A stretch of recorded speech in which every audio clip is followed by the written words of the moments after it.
Did you know you've got three enemies that are after you? Three enemies that are trying to destroy you. One of them is obvious, of course. That's Satan. The Bible plainly teaches that there is a devil that is mysterious, that we don't understand because we don't understand things in the spirit world. But the same Bible that teaches Jesus teaches the devil.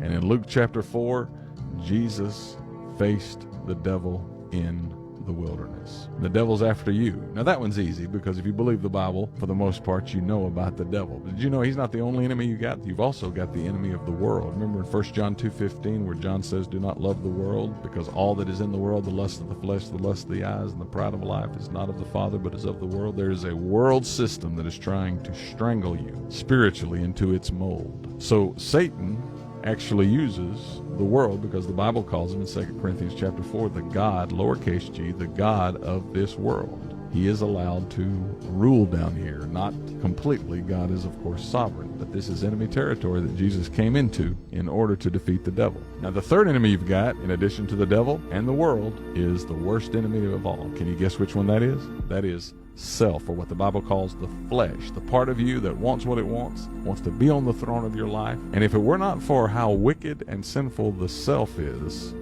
the selfish part of us is, the devil and the world would have no effect on us. So the part that you've got to get under control is self. But how do you do that?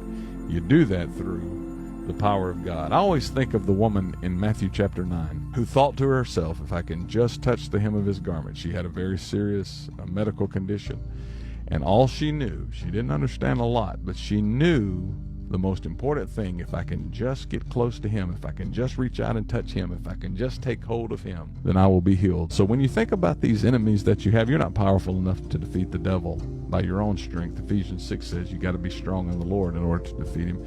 You're not powerful enough in and of yourself by your own power to resist the allure of the world, and you're certainly not powerful enough to use self to overcome self.